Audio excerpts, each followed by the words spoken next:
Hello and welcome back to our study of Peninei Halacha, the teachings of Rabbi Tefillah May Shlita. We hope everyone had an enjoyable Shabbos Kaddish.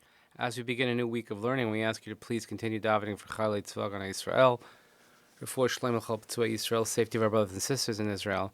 And we learn each day Le'ilin Nishmat Ser and Degil Shemen Arav Duram V'Shod Shem Gadamo. And as I teased last week, Baruch Hashem, this week we have a sponsor for the full week of learning, an anonymous sponsor from a loyal listener, and this is in memory of three beloved mothers. We have members in our community, unfortunately, who are in mourning, but just Le'ilin Nishmas Bracha Bas David, Chaya Bas Shmuel, and Rachel Hinda Bas Simcha David. Their neshama should have an aliyah, as their children are saying Kaddish for them. But again, a sponsor of our learning from an anonymous listener, a loyal anonymous listener, Le'ilin Nishmosehem.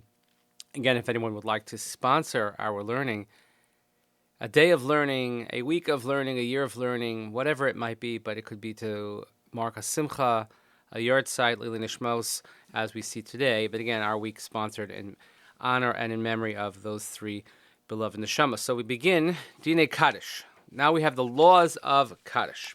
So we're going to see a little bit about Kaddish, a couple of chapters before we get to the next section. So, so because of the importance of Kaddish, so its laws are compared or on the same par as those of the standing Shemona Esrei. Therefore, one who's reciting Kaddish should stand, he must stand. And one has to stand with one's feet together. And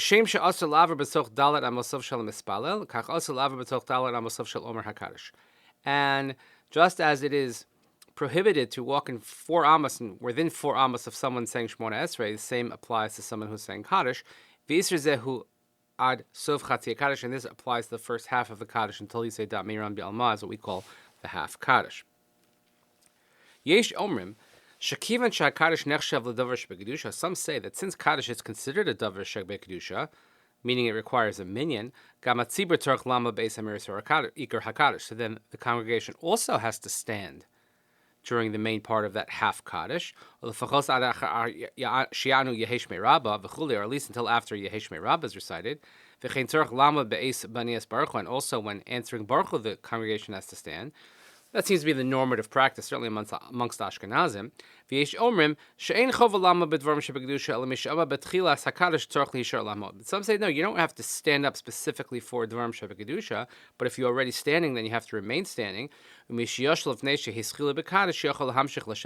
who was already sitting when Kaddish began, then you're allowed to continue sitting. So the Ari says that if you're already sitting, and you were sat before Kaddish started, you don't have to stand up, you could just remain sitting. Before the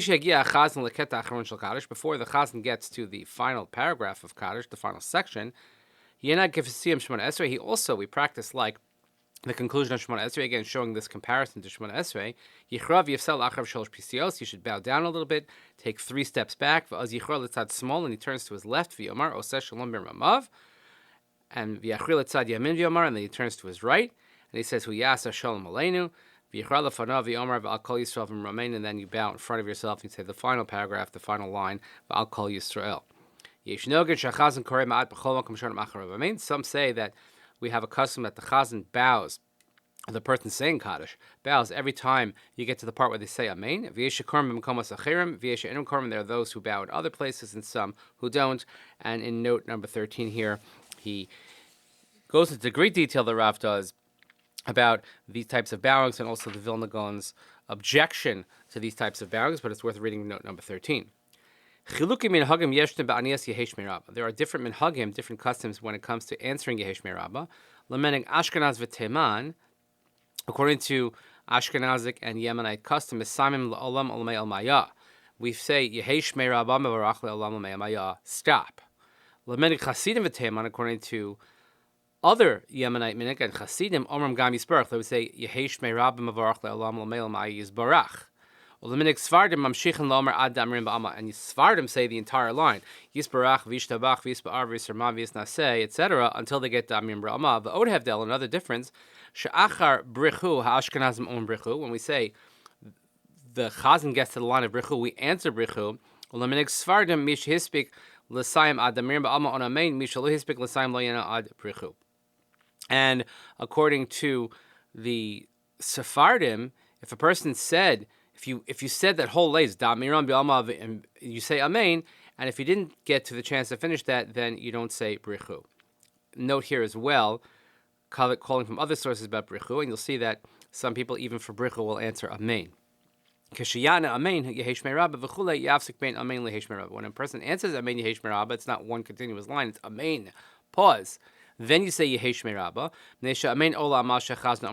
because the amen goes on what the Chazan has already said, and yehesh merabah hu shevach b'fnei atzmo, and may the name of Hashem be blessed, etc. Yehesh merabah is considered its own praise. So one has to be mindful of these specific notions when reciting and or answering Kaddish, which are extremely important. And when we see that there is a connection to Shemona Esrei, gives it even perhaps more chashivas, or something that we should be paying more attention to. So thank you so much for joining us. Please continue davening for Chaylei Tzvah Yisrael, for Shalom Tzvah Yisrael. Say to our brothers and sisters in Eretz Yisrael. And again, thank you to our sponsor in memory of Baruch Bas David, Chaim Bashmul, Rachel Hinda Bashmul, Simcha David, Shema Shema Galiyah. Thank you so much for joining us. Have a great day, and we'll see you here next time.